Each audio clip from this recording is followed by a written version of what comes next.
Hi everyone, Jenny here today. So today we're going to be making a blanket for my son. Now we were at Hobby Lobby a couple weekends ago and he found two Lightning McQueen fabrics, which he loves Lightning McQueen, so I had to buy him some. So I just did about a half a yard of each, or maybe it was a quarter of each. I don't remember. Anyway, I just cut them up in 5x5 squares and got as many as I could, and bought some backing fabric, which he loves numbers and ABCs, and I happened to find a really cute, really colorful fabric that has a whole bunch of numbers on it, because I couldn't find a third fabric of Lightning McQueen to go with them. So I bought some batting for it at Walmart. It's kind of thin, so we are going to double it up and make a blanket suitable to fit the size that I can get out of the backing fabric and also the batting. So I don't know exactly how many squares that's going to be, but I just cut as many 5x5 squares as I could of the two Lightning McQueen fabrics, and then we'll design it. So let's get to it. Okay, so here is all of my 5x5 squares that I cut out. I have 5 in each row, so there are 6 rows by 5, so 30 squares. And here is the number fabric that I found for the back. So what I'm going to do is start attaching these row by row using a 1/4 inch seam allowance. So I'm going to take this stack here, and this square and the next square, I'm going to lay right sides together and sew down one side here. And then when I get that side done, I'm going to have a 2 square block now, and I'll take my third square, line it up with this one, right sides together, sew it down, and continue until I get one long strip of 5 squares. And I'm going to repeat that process on all of them. This is a very simple type of quilt. You just pick your size of squares and start assembling them row by row, and then you attach the rows to each other. So once I get all 6 of my rows done, I'll come back and then I'll show you how I'm going to attach them, because you just line the seams up as best as you can, because not always do I sew them straight, and that's okay. Practice makes perfect, as I say when it comes to sewing, and this is just for my 2-year-old son, so he's not going to care one bit. He's just going to be excited because it's Lightning McQueen. So I'll get the rows done, and I'll come back to assemble the rows together, and then we'll go from there. Oh, and I forgot to mention, pretty sure I got a yard of this material, so it's not going to be a very big blanket, as you can see by here, which I've already laid this out and laid these down to get the biggest blanket that I could do be this way on the material, so that the numbers are right side right side up as you flip the blanket over, which I'll get to more of that when we start assembling the back to the front pieces. So let's get to making our rows. Okay, I just wanted to come back and show you the very first row that's done. Looks pretty good. I went ahead and lined it up and measured it to 5.5 inches from top to bottom. So I did good there. I went ahead and ironed all my seams open. That will hopefully save me some time later when I put all these rows together. So I got 5 more to go. So let's do that. Okay, so here's my 2 first rows and my other 4. So now what we're going to do is put my top row here, and we're going to flip this one over, line up my seams. Now I've already kind of eyeballed my seams as I was putting the rows together. They don't all exactly line up, so I'm going to do my best to get them as evenly as possible. Like I said, it doesn't have to be perfect.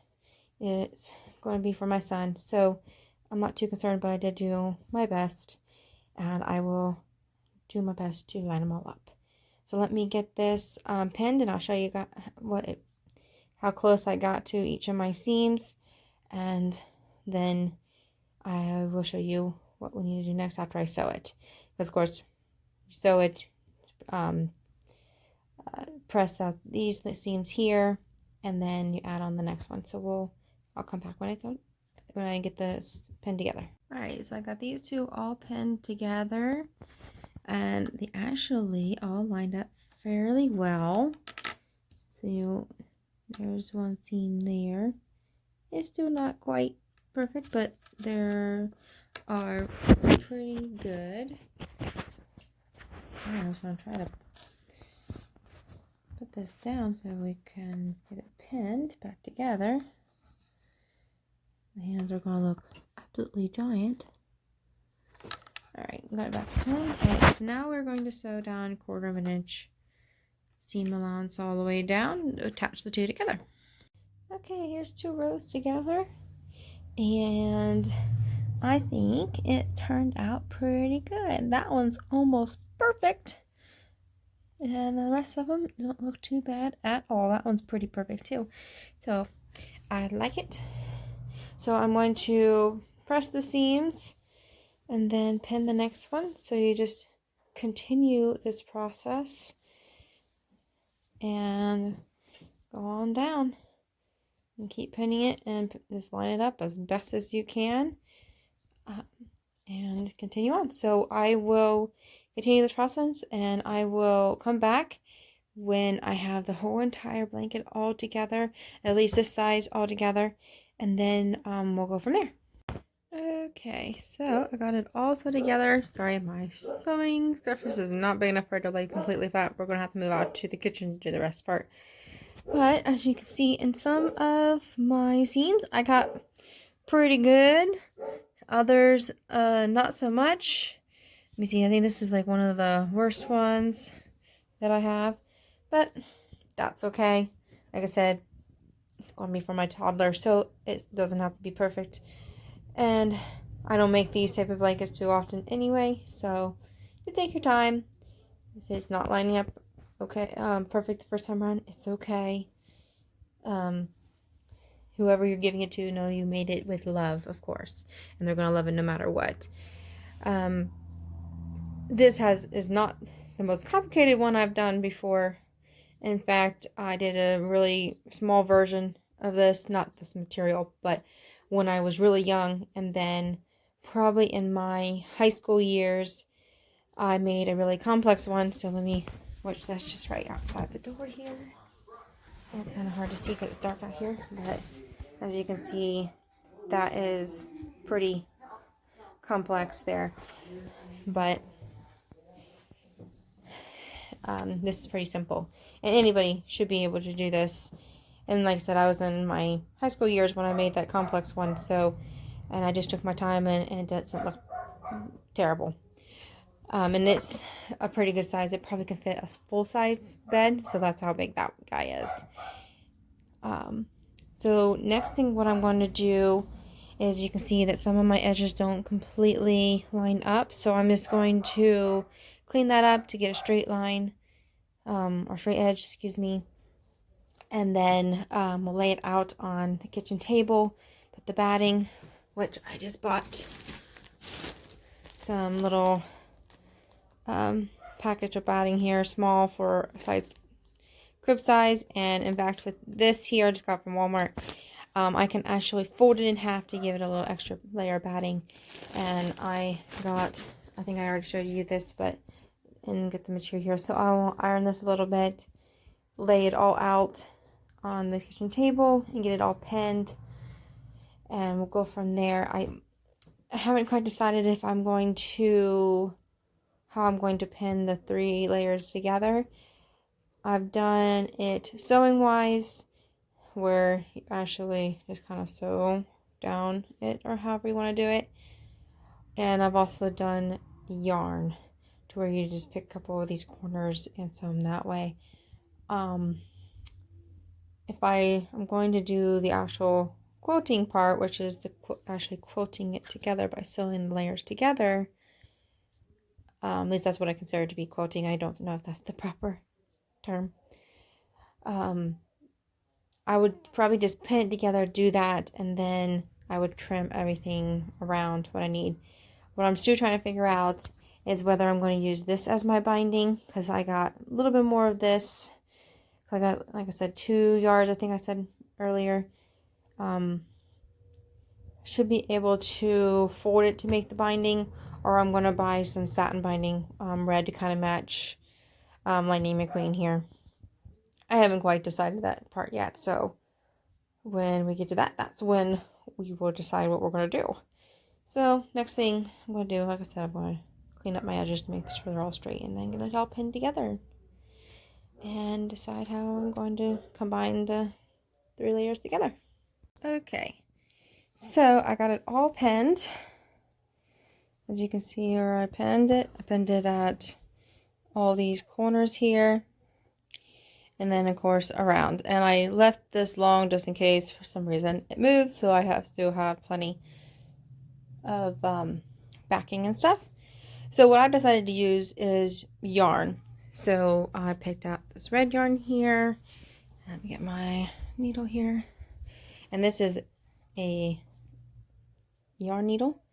So I'm going to cut probably about 6 inches strips of yarn and start going down one corner and come out the next. You know, go down through the material, come back up and tie it, a couple knots.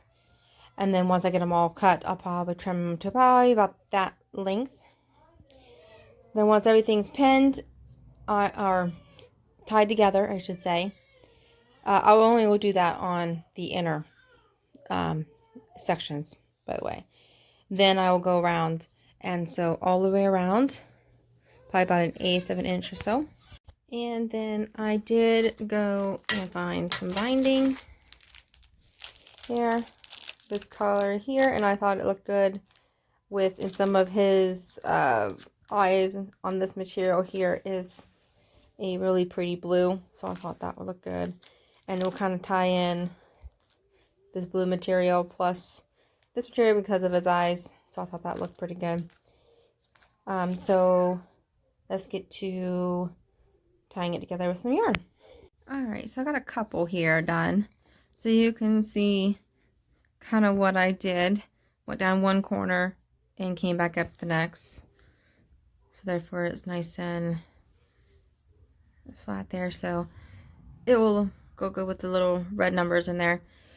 So that will be the only thing you will see on this side, other than, of course, the back material, is that these little things of yarn to hold it together. So, and I'm probably going to go this direction on this row, and then I think I might go the other direction on this row, and then like repeat that just to give a little something else to look at. I guess you won't really need it on the back side, but I just think I might do that. If not, I might do the same thing across. I don't know. This is so far what I did, and I'm going to start on this corner, slowly make my way up it. Just try to keep it from moving. Of course, the pen should help too. If you want more pens, you can. I'm not too concerned, but I'm just going to slowly, that's how I'm going to do it. And I've been leaving the pins in here as I go down and come back up. And then when I tie it the first time around, then I take the pins out to try to keep everything together.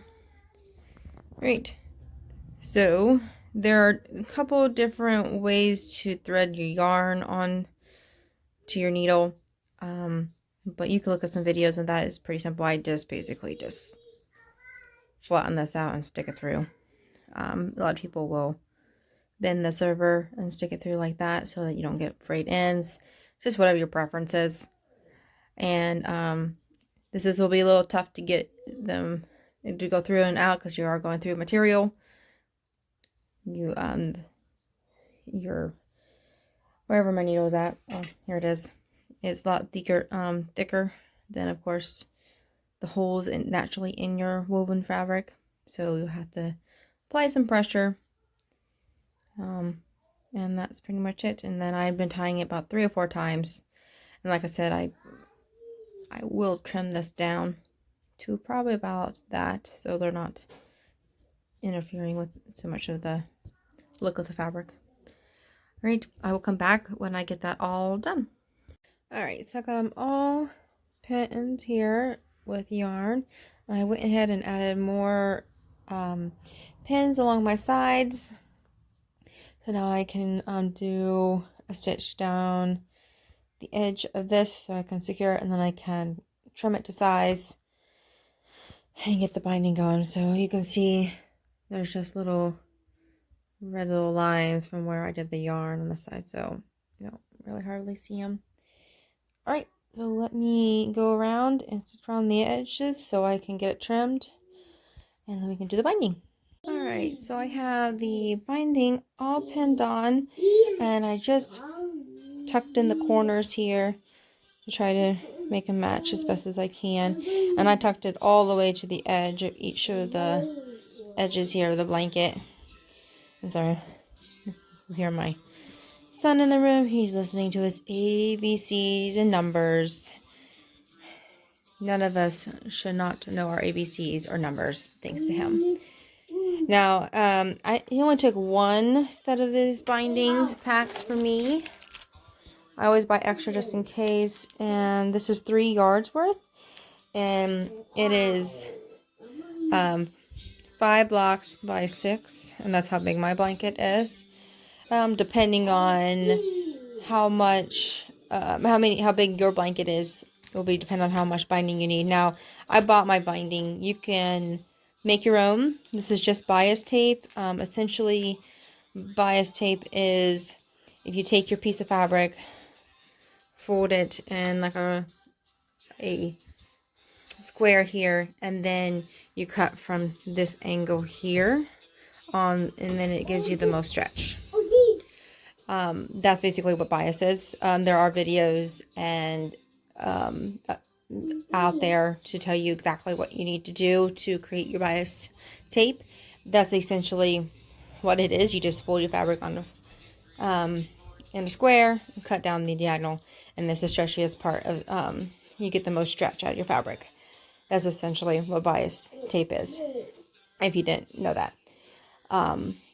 And you just would cut your bias tape width based on how wide you want it and how much overlay you want. So this here is a, let me see, double fold bias, and 0.873 inches wide.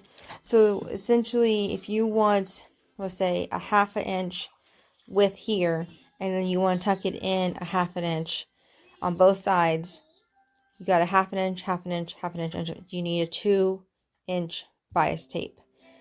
That way you can fold in half, iron it, open it up, and then fold each end into that center seam that you just created, and you create a bias tape like this here. That's how you need to do to create bias. If I had a piece of material, let me see if I can grab. So we'll pretend this is your bias tape here. You would fold it in half, iron it. Okay, I couldn't do that. And then you want to fold it in again, iron it down this side, fold this side in, iron it. And then I would measure and go back through and fold it in like this and iron it. And there is your binding. And of course you want this on your bias. So that's how you would create your own bias tape if that's how you want to do.